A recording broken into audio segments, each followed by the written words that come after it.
And joining us now is Adam Caplan, National Football League reporter and tweeter. You can join him, or you can follow him at Caplan NFL. That's Caplan with a C.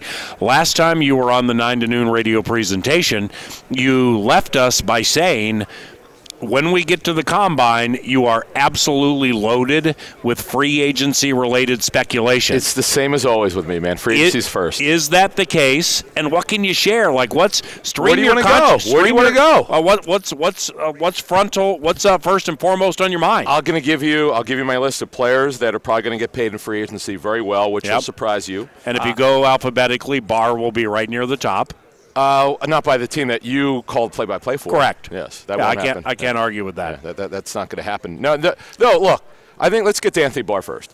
I think that if there's a number that Barr is willing to accept, he could come back. I don't think the Vikings are going to go overreach. Like on Danielle Hunter, that was a fantastic contract. I mean, he's a special football player.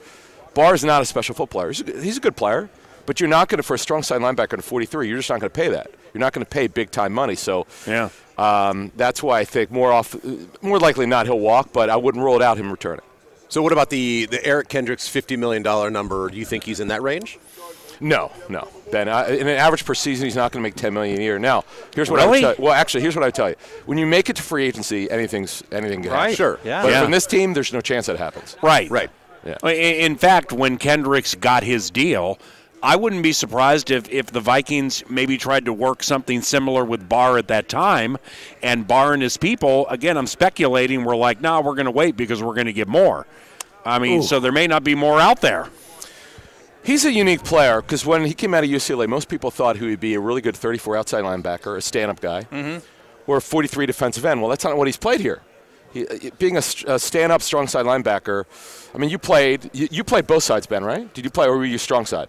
I played both the 3-4 on the outside and his position, his exact position, in a 4-3. Right, and you played a 34 with it. You played inside with the Chargers? I was outside linebacker with the Chargers. Okay. Oh, they were playing a 43 then? We did both. In my 4 years there, I started off in a 4-3, then we went to Wade Phillips' 3-4. And because of the sack production or lack thereof, he's just not going to get that kind of money. That's why I think, thinking he'll get more than $10 million a year. What are you basing it on? Yeah. What kind of production has he had? He's a guy, I think, if he went to 34, where you could use his athleticism as a run and chase player, that's where I think he could be a better player. Here, he's just not getting the chances to be a pass rusher. I think, but free agency, everybody, if you are a day one signing kind of guy, everybody overpays you're getting paid. for production anyway. And you're right, the production wouldn't suggest that. But there are a bunch of teams with a lot of space. Salary cap goes up, and next thing you know, he's a $10 million guy. Yeah, so let's respond to that. So my friend Bill Pauline, who I used to work with at ESPN, who now is overseeing personnel for the AAF, I remember he came up with the best line ever, which no one could ever beat. You were talking about the first day. First day, you pay Neiman Marcus prices. When you get to the second week, they're Filing's basement. That's what it is. I give him credit. Now, if you're going to quote me, I'm giving Bill credit. I love that one, and I totally get it. Yep. It's actually, free agency for me, it's really 2 days. The first day is where everyone's spending like crazy, the big money. The second day, it starts running out. You can still get a big deal. But after that, because, Ben, you've been through this. Most people don't know this. Did we talk about this? You were almost – the Eagles, I know, in your last deal. The Eagles actually – well, my last deal, I tried out for the Eagles. I was coming off a knee clean out, and they're like, maybe come back later on when your knee's 100% recovered. Was this the Chip Kelly regime or before that? When was your last year as an NFL player? 11. That was my so last 2 years season. before Chip. Okay. So I tried out for them in 12. Right. And Chip was 13. So, and did you? It was because of your knee that you felt like you were done. You just couldn't do it anymore. Okay. Yeah. But you know this as a guy who's been through free agency. If you don't get your big deal the first 2 days, you're not going to get it. Yeah. This is not like the NBA where second week you can get a major deal. And NBA free agency, as you guys know, goes for three weeks about. NFL free agency is 2 days, and that's pretty much it. Then you got the little trickle down. Yep. Yeah. There are other Viking notables. Sheldon Richardson is a guy the team really wants to keep. Do you have any sense if is there league-wide interest in Sheldon? I think, Paul, when you look at free agency at the defensive tackle position, it's not a great group that's available, but here's the thing. Talking to personnel directors that I trust, they tell me it's great for the draft. Right. Crazy deep. And for the first time in probably over a decade, it's actually strong for 43 defensive ends. So if you're a team that needs depth at defensive end, sort of developmental DNs, this is your draft. This is a draft, not only first round, second or third round. This is historic. You typically have to reach at free agency. Not so. So when you look at defensive tackle for free agency, it is very, very top-heavy. Corey Leggett's going to be available. Did you play with him? No, I did not. You just missed him in San Diego, or actually Los Angeles technically now. Grady Jarrett, he's not going anywhere. The Falcons are going to franchise him if they can't re-sign him. You mentioned Sheldon Richardson. Jonathan Hankins, who was surprising cut of the Colts, he's available. Brandon Mebane, the Chargers, are going to let him test free agency, so their starting defensive tackles are up. After that, very little. Then you're talking about guys like Benny Logan, who journeyman, Malcolm Brown, who was a former first-round pick for the Patriots. That's it. So to me, or Darius Philon, by the way, the Chargers, personnel people tell me he is going to be the darling, the guy that not a lot of people around the country know about, but he's going to get paid if he makes it. He's up. His contract's up. So one guy that could just be a casualty in Tampa Bay is Gerald McCoy. What do you have any sense about what they're going to do? I actually talked to them, yeah. Okay. They would like Ben to keep him, but they have to decide. This is the struggle that you have with guys in their 30s who you've drafted you'd love to keep. The money for his age group is a little bit high. So my sense is, yes, they'd like to keep him, but it's not definite because of his cap number. And they also have to make a decision on Bo Allen, Super Bowl winner with the Eagles. My understanding is they'd like to keep him, but they have to make a decision on his salary cap number. That's the talks that I've had with teams, guys, is it's not that the salary is the issue. It's the total cap number with signing bonus, promotion, stuff like that. You know, you get to a point where you get to a number, you go, you know what? When you get into your 30s, you know this. You dealt with this. Yep. There's only so much they're willing to do. See, I love him when I was looking at the potential list that, all right, if the Vikings are going to let Sheldon go ahead and test free agency, knowing that we were up against the cap, we have to make some room. But I thought there could be a play with, now that the news is out that we're shopping one of our corners, if that's legit or not. But if they're looking at corner, they need a corner. If they like Trey Waynes, hey. They need corners, yeah. We'll give you Trey. You give us a 31-year-old defensive tackle that I think is a tremendous leader. You know, still has some meat on the bone, and I think with him and Linval, look out, man. Like that's an intimidating interior force of your defensive front. It is, but you have to be careful. D tackle is not a position you want to tie a lot of money up to. It's typically ends in a 43 where you want to load up. Obviously, Hunter's contract is enormous, but he deserves it because he's one of the probably top 3 or 4 DNs in the league right now. And he's still very young. But the one thing about the Vikings we should mention, they've got a lot of players out just from sort of checking into it. They have a lot of players over 30, especially on defense. And we mentioned Joseph. Harrison Smith is 30. I didn't realize that. He's actually 30.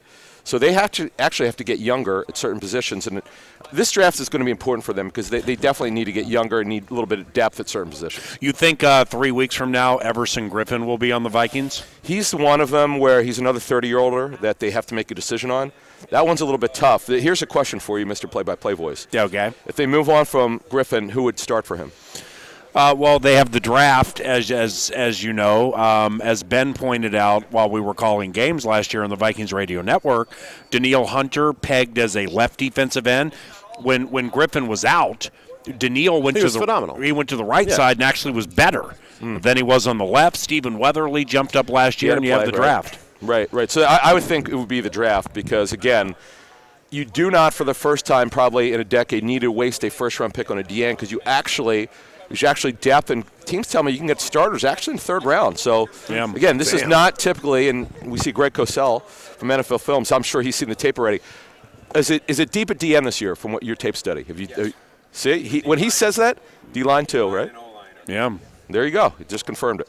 When he D-line, says it, D-line and O-line, which is what the Vikings rare. fans want to hear. And I want to mention this because most people don't realize this. Brian O'Neill, I think, if you talk to the Vikings, they will tell you, if they're being honest with you, and I think they're honest with me, they were pleasantly surprised with how well he did. Because when I was with you guys in training camp, I saw both of you. When the Jaguars are there, when Calais Campbell picked him up and threw him, like, oh, my God, we got a problem. Yeah. And he got pressed in the service. They were never considering playing him. And he really surprised them. So, quite frankly, right tackle to me, I think he's got to be the guy, though he could play left eventually when he's strong enough. But I'm a little surprised with how well he did. He did great, and I think he's got the right mental makeup. He's just kind of a dirt dog. Like he likes to get dirty. But you got to Calais Campbell might be one of the biggest human beings. But again, this is my 20th year covering the NFL. I've never seen anyone get jacked up, picked him up and tossed him like, oh my God. But we knew going in he was light. He needs Brian needs to get stronger. And he was 2 weeks into his pro career. Right. So, and they were not. Listen, no one thought he'd be playing year one, but kudos to all the challenges they had last season. It was a good story. Latavius Murray says he wants to be a starting running back in the NFL. I don't know that that's going to happen. Unrestricted free agent who's logged a lot of good minutes with the Vikings. Have you got any steam on any interest outside of the Vikings for Latavius Murray? He's not. It's highly unlikely that he would get a chance to start anywhere. But the Vikings will love him, obviously, back as their number 2 running back. And boy, did he do well. Because if you remember, right, he knows this man. Did Latavius Murray not do well? How good was he? Wait, Latavius Murray. This is my list. Another segment with Mike Zimmer. Yeah. See? Did he not confirm it? Yes, he loves Anthony Barr. He loves Sheldon Richardson. Okay, I got it. He loves them all right now. So am I being chucked out of here? What? I know you do. Okay. Do you know Adam Caplan? We've met. We both wear glasses. That's all the he's only. He's bragging about your squad right now. See? He put me up to it, by the way. Yeah. Just so you know. Am I in trouble? Because you never come back to the table. He sort of beeline right to you right here. What? I miss you too. That's why I look forward to doing 2 more segments tomorrow, Coach Zimmer. Okay. Time for 2 more. Thank you so much. Thank you so much. Good seeing you. No, with Murray, look, he's a guy that we know has had injury history, but I'll tell you what, he was phenomenal last season. Way better than I think people expected. They did well. Look, the Vikings' end of the record wasn't good enough, but some of the free agent signings did well, and Murray's got to be realistic. I don't see him getting a starting job. All right, let's go back to the very tip top of free agency. Philadelphia Eagles. Philly. They do a pretty amazing thing, and they let Nick Foles test free agency. When you say that, Ben, let me ask you this question. Why do you say amazing thing? How would you think they'd bring him back? It's my understanding that they could have used him as a little bit of ammunition if they try to franchise him. They try to get some leverage to use him as a pawn to get more pieces to their puzzle by telling him outright right now at this particular time that, like, hey, we're going to let you just be free and you get to choose your team that you want to play for. And maybe I don't understand that correctly, but it sounds like that. You're on the right path. That was in play, and they could have leveraged that and made more of a business move with him. Right. But they, took the human perspective and said, "You've done so much for us." I don't think that part. I don't think mattered. I know they want to present that, and I get. Yes, they love him. I mean, it's amazing. This guy. Well, they paid him that bonus when they didn't really have to. Correct. Bonus, right. But the fact of the matter is, if they could have gotten a 3rd-round pick, they would have franchised him. When you decide you're going to franchise someone, here's the problem. As soon as you send the paperwork in, this is the way it was explained to me, it goes against your cap. It would have been somewhere around $25 million. It's the franchise number at quarterback. Jeez. Well, by the way, they're not even under the cap yet. So it means you got to frantically restructure contracts. You got to clear money. Oh, and then the other thing is, if you don't franchise them and you let them walk, which they're going to do, you can get as high as a 3rd-round pick at compensatory next season. That's right. That's really, Paul, why they did it. Yeah, I think that's why. For sure. So everybody assumes that Jacksonville's going to go after him hard, and I think that's probably true. Yeah. I know it's true. Other than Jacksonville, put Foles and DiFilippo back together. That's right. They were together only for 1 year. No, but my understanding since week 1 of January was that this was before they hired this coach. This is the guy they identified because they knew Philly wouldn't keep him. Yeah. Hey, you guys know Teddy Bridgewater. He's the next guy after Nick Foles. When you talk to teams, that's it. That's it. This is a bad year to need a quarterback for agency. Who else, if it's not Jacksonville, for whatever reason it doesn't work out there or some other team wants to break the bank, where else could Nick Foles go? So the talk around the league is there are only 2 teams that need to start. Jacksonville, we just mentioned, and the Washington Redskins. Miami. Well, technically not yet because Ryan Tannehill's still under contract. Technically. We think he's going to move, yes. So 2 or 3 teams. That's it. Now, his agent, Foles' agent, needs to have leverage here. You need – when you're a player and an agent, you need that second team. Right. To get the $20 million year deal or more, you're probably going to need that second team to get it. But, again, this is not a year to need a starting quarterback. Development at quarterback, yes, this is a good draft for quarterbacks, especially after the first round. But, man, Teddy Bridgewater, he hasn't really done anything in 3 years. I mean, he's had 1 start. He started that Week 17 game for the Saints, but it wasn't not enough. Start. Right, and that was not enough. If 9 to Noon believes Kyler Murray goes first to Arizona, if we believe that is the case, then for whom do you believe Josh Rosen plays next year? All right, let me answer this question this way. So I was flying yesterday from Philly to Indy, and I was checking Twitter, as you can now on planes. You can actually get internet access. Nice? Yeah. So anyway, I'm checking Twitter. I'm like, what did Steve Keim say? The Cardinals GM? He's our starter for now. I'm like, okay. For now. So I thought that was interesting. I thought that was strategic. So I ran it by 2 general managers I know.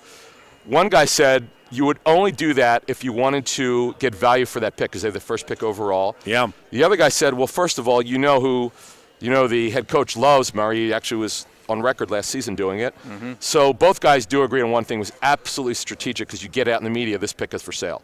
They both think it's for sale. Now, here's the question. Let's say, for argument's sake, you like Kyle Murray, you're the Cardinals.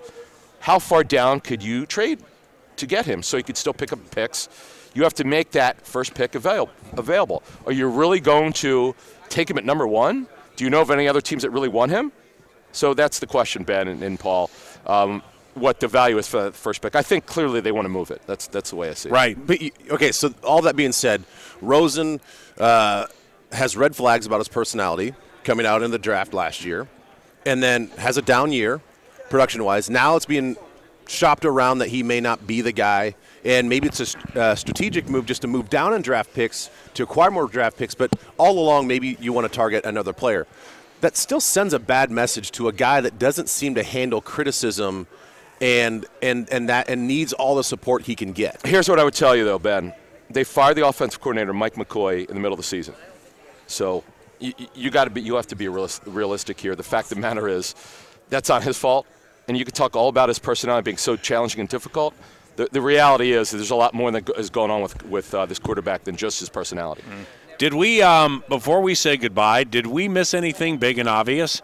Foles, Rosen, Kyler Murray, Barr, Richardson. That's pretty much it. But you emptied your notebook. No, we're not done yet. Because when the next time I come on, I'll actually give you their targets. Come on. I'll let you kind of see them. Great. We've done this segment, the draft, the lead up to free agency for 18 years. You and I. Yes. And I typically will give you, hey, here are a couple guys to keep an eye on. A+. More often than not, these are the guys you're going to look for. A+. So we got a little juice. Get me on the Monday the 11th before I get crazy with done. Stuff. Thank you. Thank you. Adam Caplan at Caplan NFL via Twitter. Back to the Combine after this.